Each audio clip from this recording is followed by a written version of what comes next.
नमस्कार, mid day agenda में आपका स्वागत है। मैं हूं आपके साथ राजश्री थवाइत। जी हां, आज बात होगी एसआईआर की, क्योंकि मध्य प्रदेश में इसे लेकर जमकर बयानबाजी हो रही है।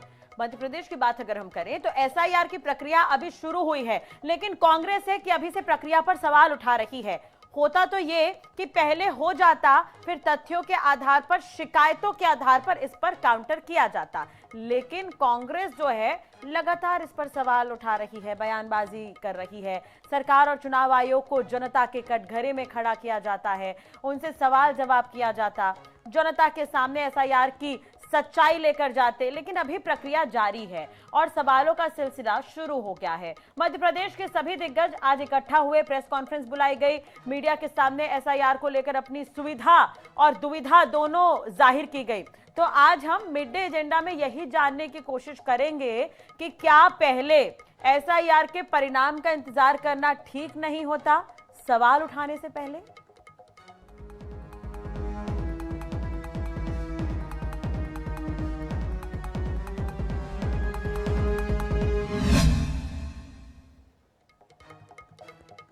पहले हो जाए एसआईआर, फिर हो जाए आर पार। बिल्कुल ठीक बात है। पूर्व मुख्यमंत्री दिग्विजय सिंह, पीसीसी अध्यक्ष जीतू पटवारी, नेता प्रतिपक्ष उमंग सिंघार, पूर्व मंत्री सज्जन सिंह वर्मा समेत तमाम मध्य प्रदेश कांग्रेस के दिग्गजों ने मीडिया के सामने एसआईआर और वोटर लिस्ट को लेकर तमाम तरह के सवाल खड़े किए। दिग्विजय ने सरकार के घुसपैठियों को बाहर करने के दावे पर पूछा कि यूपीए की सरकार में 88,000 घुसपैठियों को देश से बाहर किया गया, लेकिन मोदी सरकार 11 साल में सिर्फ 2,500 घुसपैठियों को ही पहचान पाई है। अपने देश के नागरिकों से नागरिकता का प्रमाण जो है वो मांगा जा रहा है। अब इस पर पीसीसी अध्यक्ष जीतू पटवारी से भी कई सवाल उठाए गए। कहा, बीजेपी कह रही है कि शुद्धिकरण के लिए एसआईआर किया जा रहा है, घुसपैठिए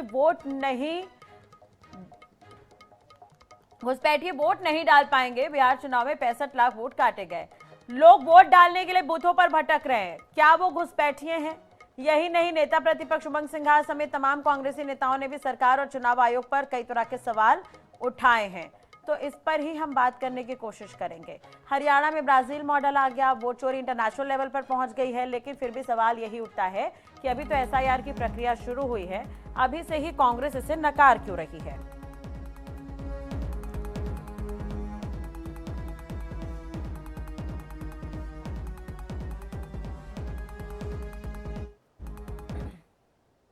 क्या चुनाव आयोग जो माननीय राहुल गांधी जी ने मुद्दे उठाए, वोटर लिस्ट फर्जी को लेके ये प्रमाण दिए, क्या राजनीतिक पार्टी चुनाव आयोग उनके साथ बैठ के इस पे समीक्षा करेगा? क्या आम वोटर, चाहे उस बूथ पे जो एजेंट है, क्या उनको मतदाता सूची की जानकारी मिलेगी? अंतिम सूची प्रकाशन होगा, लेकिन उसके बाद दावे आपत्ति नहीं लगा सकते हो आप। तो उसके पहले का आपको जो वोटर लिस्ट बनी है, ड्राफ्ट बना, क्या उसकी जानकारी मिलेगी मीडिया को, लोकतंत्र के सभी लोगों को? ये अभी तक ना चुनाव आयोग ने स्पष्ट नहीं करा पूरे देश के अंदर। और सत्यापित हो गया है कि बीजेपी सत्यापित हो गया शब्द का मैं फिर से दोहरा रहा हूं कि भारतीय जनता पार्टी चुनाव आयोग से मिलकर लोगों के, नागरिकों के वोट काट रही है, और इसका उदाहरण बिहार में मिला है। बिहार में इस बूथ से उस बूथ पे, उस बूथ से उस बूथ पे जो नागरिक भटक रहे थे, क्या वो घुसपैठिए थे? और घुसपैठिए थे तो फिर 11 साल की नरेंद्र मोदी की सरकार क्या कर रही थी?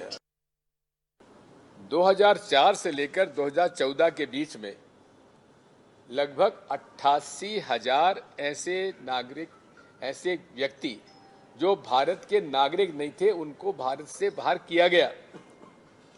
कब? यूपीए रिजीम में।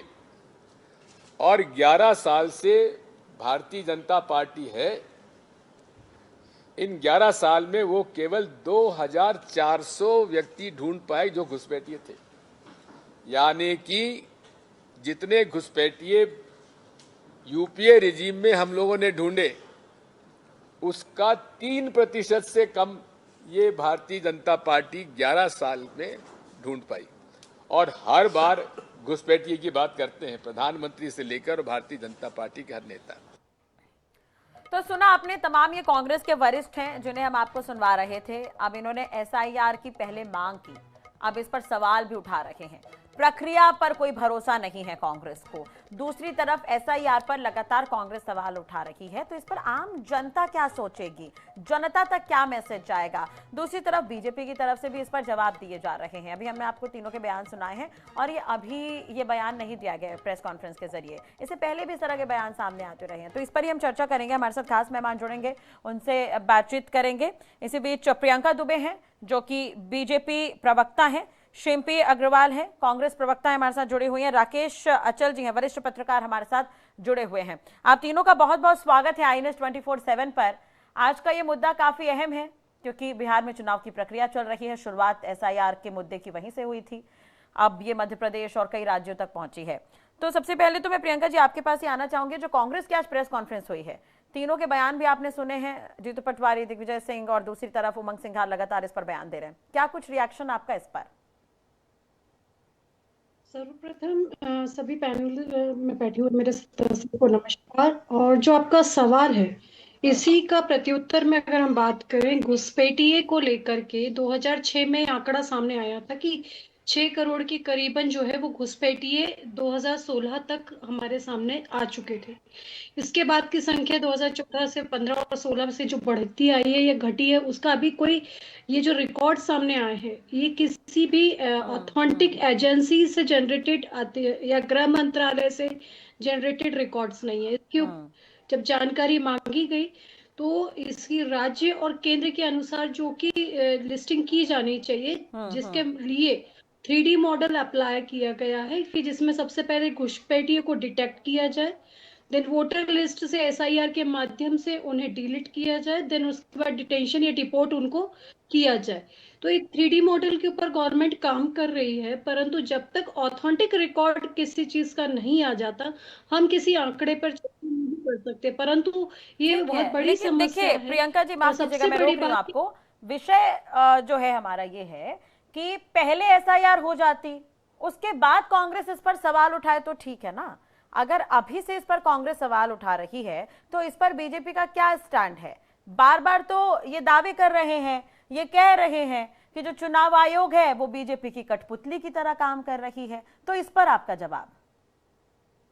देखिए, एसआईआर 20 साल से लगातार 2002 से 2004 के बीच में हुई थी और उस समय गवर्नमेंट किसकी थी ये तो सर्वविदित है।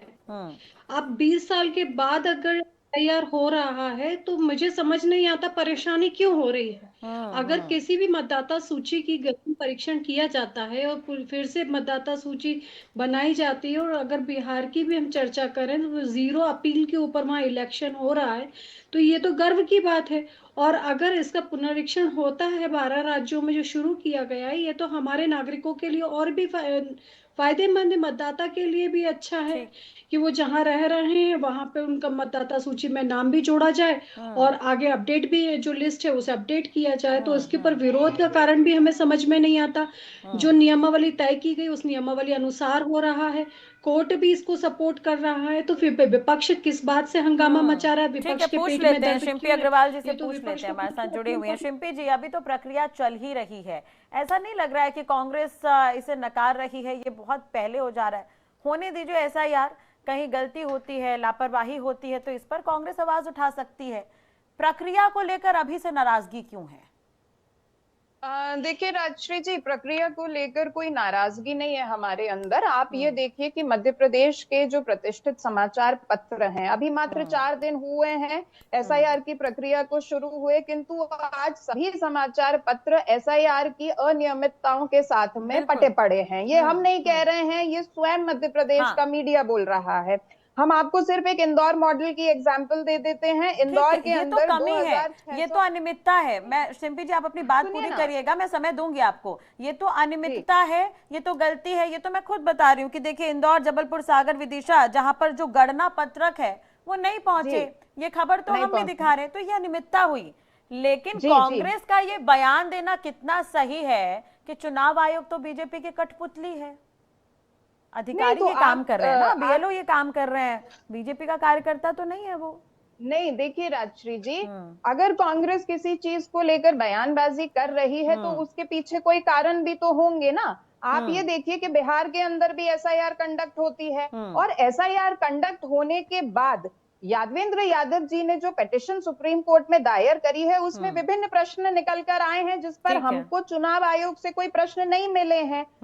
देखिए, मतदाता सूची जो अपडेटेड होती है वो बहुत लास्ट में आती है। ऐसे समय में जो राजनीतिक संगठन होते हैं वो बैठ के मतदाताओं का पुनर्निरीक्षण खुद करेंगे या फिर वो चुनाव की तैयारी करेंगे। बिहार में भी ड्राफ्ट सूची में 3.66 लाख वोटर्स के नाम काट दिए गए थे, और अगर आपने कल परसों की जो बिहार की ग्राउंड रिपोर्ट देखी होगी तो वहां पर स्वयं आप मीडिया ही दिखा रहे हैं कि कैसे लोग बता रहे हैं कि उनके नाम, वो जीवित हैं लेकिन उनके नामों को मृतकों की श्रृंखला में डाल दिया गया है। मुजफ्फरपुर की रिपोर्ट आई जहाँ पर 3 लोग ऑन कैमरा, ये तो अधिकारियों की लापरवाही हो सकती है। यहाँ पर बीजेपी कहाँ पर है?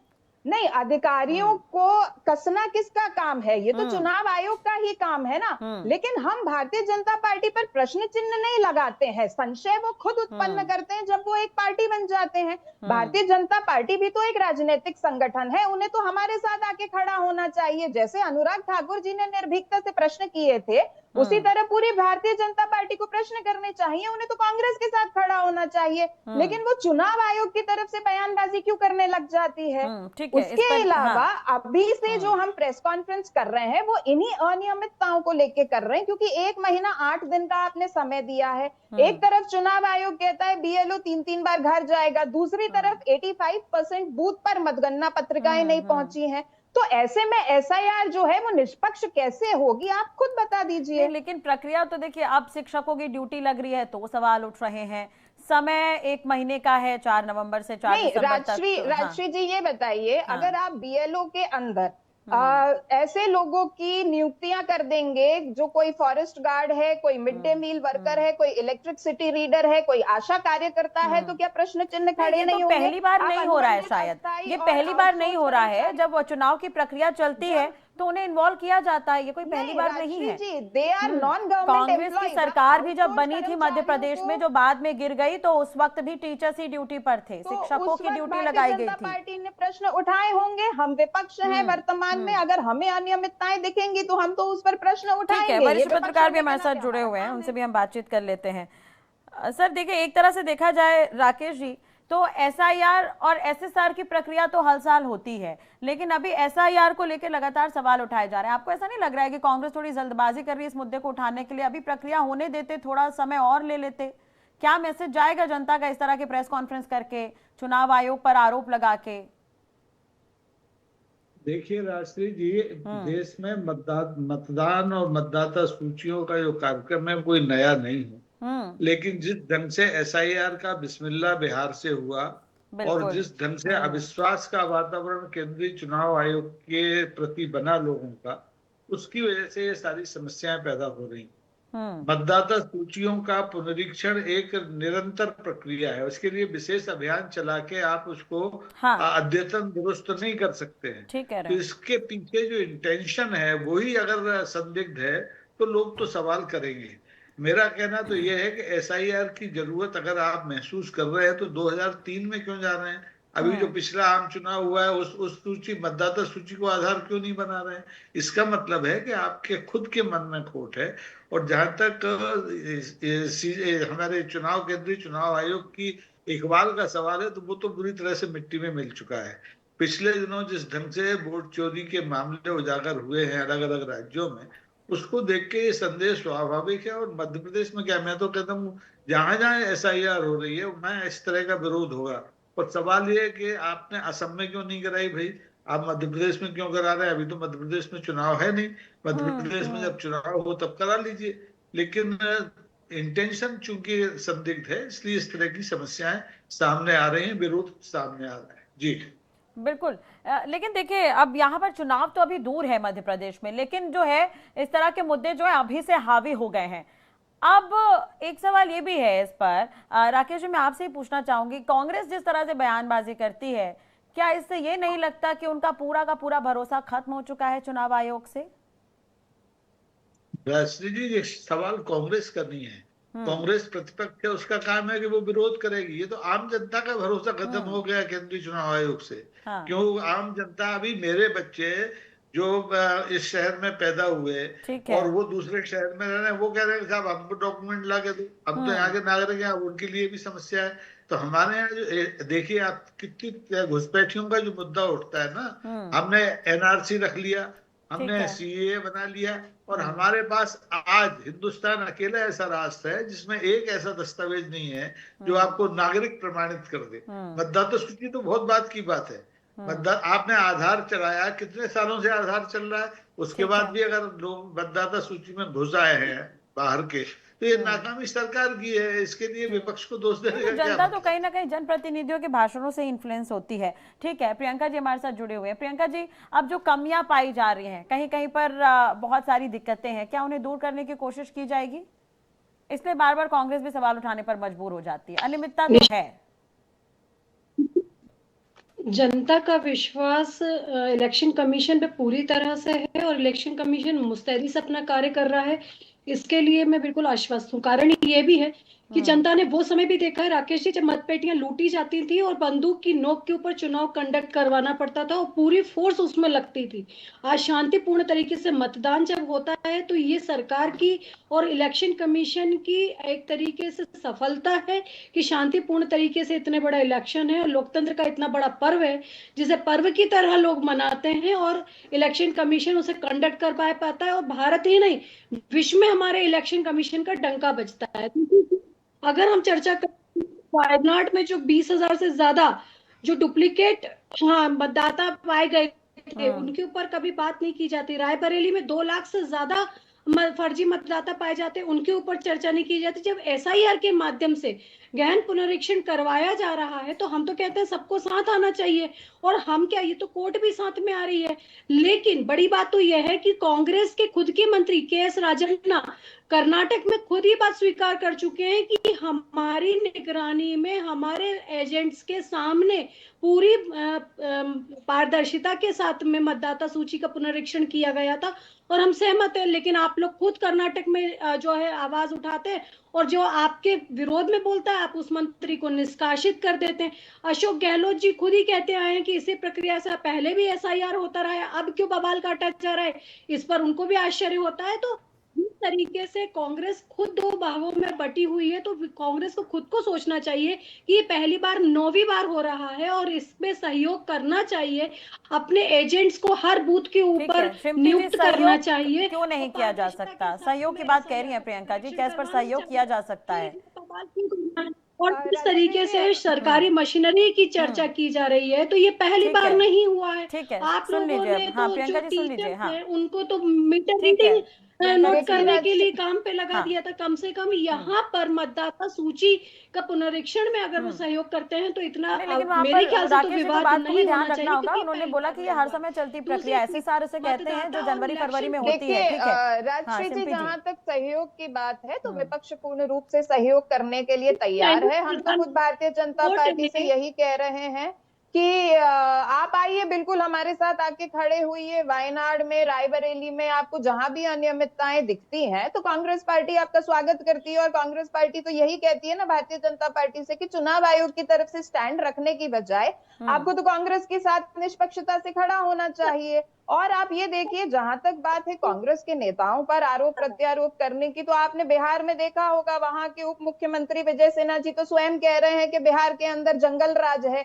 और वो ये तब कह रहे हैं जब 5 साल से उनकी खुद की सरकार बिहार के अंदर है।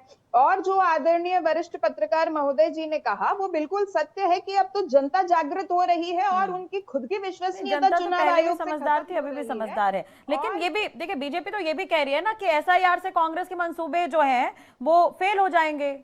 नहीं, कोई मंसूबे फेल नहीं होंगे। हम तो खुद डंके की चोट पे कह रहे हैं ना कि आप घुसपैठिए बाहर निकालिए ना। असम के अंदर 2019 में आपने एनआरसी करवाई थी, 19 लाख घुसपैठियों का आपने दावा किया था, आप निकालिए ना उनको बाहर। दिग्विजय सिंह जी को आपने प्रेस कॉन्फ्रेंस में सुना जहां पर वो एक तुलनात्मक तथ्य रख रहे हैं कि यूपीए सरकार ने जितने घुसपैठिए निकाले थे आज तक उतने 11 साल में एनडीए की सरकार नहीं निकाल पाई। और अमित शाह जी पुनः जाकर बिहार में कहते हैं कि फिर से एनडीए की सरकार ने बनवा दीजिए, हम तो चुन चुन के घुसपैठिए निकालेंगे। तो हम तो कहीं अवरोध पैदा नहीं कर रहे हैं, हम तो खुल के कह रहे हैं, हम आपके चैनल के माध्यम से भी कह रहे हैं कि बिहार में एसआईआर हुआ तो चुनाव आयोग सामने रखे ना कि बिहार में उन्होंने कितने घुसपैठिए पकड़ लिए। इसीलिए तो संशय उत्पन्न होता है कि घुसपैठिया बोलकर आप देखिए, अब शिल्पी जी, लोकतांत्रिक पारदर्शिता के लिए ही मांग की गई थी कि एसआईआर होना चाहिए। अब एसआईआर हो रहा है, अभी तो प्रक्रिया शुरू ही हुई है। तो राजश्री जी, अगर अनियमितताएं सामने आएंगी तो क्या विपक्षी दल होने के नाते हम उन बातों को सामने मैं नहीं फिर से वही चीज रिपीट करूंगी, अनियमितताएं सामने आ रही है तो चुनाव आयोग बीजेपी की कठपुतली कैसे हो गया? क्या चुनाव आयोग पर कांग्रेस को कोई भरोसा नहीं रहा? नहीं, चुनाव आयोग के ऊपर पूरा भरोसा है। देखिए, संविधान निर्माता तो स्वयं हमारे ही कांग्रेस से आने वाले व्यक्ति थे, तो हम चुनाव आयोग के ऊपर भरोसा क्यों नहीं करेंगे? प्रश्न चिन्ह खड़ा होता है पारदर्शी प्रक्रिया नहीं कर रहे हैं आप लोग, इसलिए तो आप लोग बार बार कह रहे हैं कि बीजेपी की कठपुतली है। प्रक्रिया पारदर्शी, चुनाव जब हो जाते हैं, रिजल्ट आते हैं तो फिर से वही ईवीएम आता है, तो उस समय भी इलेक्शन कमीशन ही है। हरियाणा को लेकर जब वोट चोरी के ऊपर राहुल गांधी जी ने इतनी बातें रखी तो उस पे आगे चुनाव आयोग नहीं मैंने भी देखा, इस पर हम चर्चा करेंगे, ठीक है, लेकिन वही सवाल, हाँ, कि वो बीजेपी की कठपुतली कैसे हो गया? भरोसा कांग्रेस कहां पर कर पा रही है चुनाव आयोग पर? हम चुनाव आयोग की प्रक्रिया पर प्रश्न चिन्ह लेकिन उठा आज रहे की प्रेस हैं। कॉन्फ्रेंस में अगर आप एक एक बाइट सुनेंगे, एक एक बयान सुनेंगे तो शायद वहां पर यही है। नहीं, वो ब्राजीलियन मॉडल के ऊपर बात नहीं कर रहे हैं ना, उन्होंने कहाँ बात करी? हमने आपसे ये पूछा है 47 तो लाख भरोसा रखिए थोड़ा बीएलओ पर, जो तमाम बीएलओ है, 5.5 करोड़ मतदाता है लगभग, उनके पास जाना पड़ेगा उन्हें, तो थोड़ा समय देना पड़ेगा। आंकड़ा कम नहीं है, समय थोड़ा सा कम है, इस पर बिल्कुल मैंने अग्री किया था कि 1 महीने का वक्त है और 5.5 करोड़ के लगभग मतदाता हैं। ये प्रक्रिया कैसे होगी, ये सवाल हमने भी उठाया था, लेकिन कहीं ना कहीं भी प्रक्रिया शुरू हुई है तो थोड़ा भरोसा करना पड़ेगा। शुरुआत से अगर इस तरह के बयान हो गए तो जनता तक क्या मैसेज जाएगा, ये आप भी समझती हैं, बहुत समय से आप राजनीति कर रही हैं। ठीक है राकेश जी, अब ठीक है राकेश जी, देखिए अभी तमाम राज्यों की स्थिति है, ममता बनर्जी कह रही है मैं एक भी वोटर का नाम नहीं कटने दूंगी, दिग्विजय सिंह भी वही बात कह रहे हैं, अलग अलग राज्यों में भी इसे लेकर हलचल है, क्या समझे इसे हम? देखिए राष्ट्रीय जी, मेरा अपना मत तो ये है कि एसआईआर अगर आपको करानी है तो जो सीमावर्ती राज्य हैं जहां घुसपैठ की आशंका होती है उन राज्यों में कराया जाना चाहिए। मध्य प्रदेश में कोई घुसपैठिया है नहीं, उत्तर प्रदेश में कोई घुसपैठिया है नहीं, हरियाणा में कोई घुसपैठिया है नहीं। घुसपैठिया असम में है, वहां आप नहीं करा रहे हैं। घुसपैठिया बंगाल में है तो आप करा रहे हैं, तो वहां पे यही तो कहा कि हम नाम कटने नहीं देंगे। अगर कोई गलत नाम होगा तो नहीं कटेगा, गलत नाम होगा तो अपने आप कट जाएगा, सही नाम नहीं कटने देंगे। वहां 8 लोग आत्महत्या कर चुके हैं एसआईआर के डर से। वजह ये है, वही मैंने शुरू में कहा कि हमारे पास इस देश में एक भी दस्तावेज ऐसा नहीं है जो हमें साबित करे कि हम भारतीय हैं। पासपोर्ट को आप मानते नहीं है, आधार कार्ड को आप मानते नहीं है, तो फिर मानेंगे किसको? मतदाता सूची में हम शामिल होने के लिए कौन सा दस्तावेज लाके आपको दे दें कि हम भारतीय हैं? तो पहले अगर कराना है तो सीमावर्ती राज्यों में कराइए, और बाद में अगर आपको दुरुस्त करना है मतदाता सूचियां पूरे देश की, तो पहले तो जनप्रतिनिधित्व कानून में संशोधन करिए, फिर उसके लिए बाकायदा। ये तो बहुत लंबी प्रक्रिया हो जाएगी। खैर, आज हम चर्चा तो इस पर ही कर रहे थे कि अभी 4 तारीख से तो ये शुरू हुई है प्रक्रिया जो है, अभी महज 2 या 3 दिन हुए हैं, तो इस पर अभी से सवाल उठ रहे हैं, तो इस पर लोगों के रिएक्शन किस तरह से आएंगे? चुनाव आयोग पर अगर पॉलिटिकल पार्टी इस तरह से सवाल उठाएंगी तो जनता इस पर क्या सोचेगी? ये तमाम तरह की चीजें। खैर, बहुत बहुत शुक्रिया आप सभी का जुड़ने के लिए और बातचीत करने के लिए, लेकिन इंतजार करना होगा इस प्रक्रिया के खत्म होने का, और बहुत जरूरी भी है ये, क्योंकि प्रक्रिया अभी शुरू हुई है, अभी से ही इस पर बयानबाजी हो रही है, प्रेस कॉन्फ्रेंसेस हो रहे हैं। शुरुआत होनी थी इस प्रक्रिया की, कहा गया था कि 4 तारीख से शुरू होगा, उस वक्त से ये बयानबाजी हो रही है। जनता बड़े उम्मीद के साथ अपनी सरकार चुनती है, समय निकालकर अपने मत का इस्तेमाल करती है, वोट डालने जाती है बड़ी उम्मीदों के साथ। इसमें यह भी चीज है कि जब चुनाव होते हैं तो जनता केवल सरकार ही नहीं चुनती बल्कि एक मजबूत विपक्ष भी चुनती है।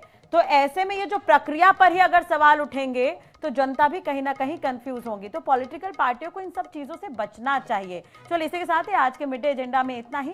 खबरों के साथ एक बार फिर से हाजिर होंगे। नमस्कार।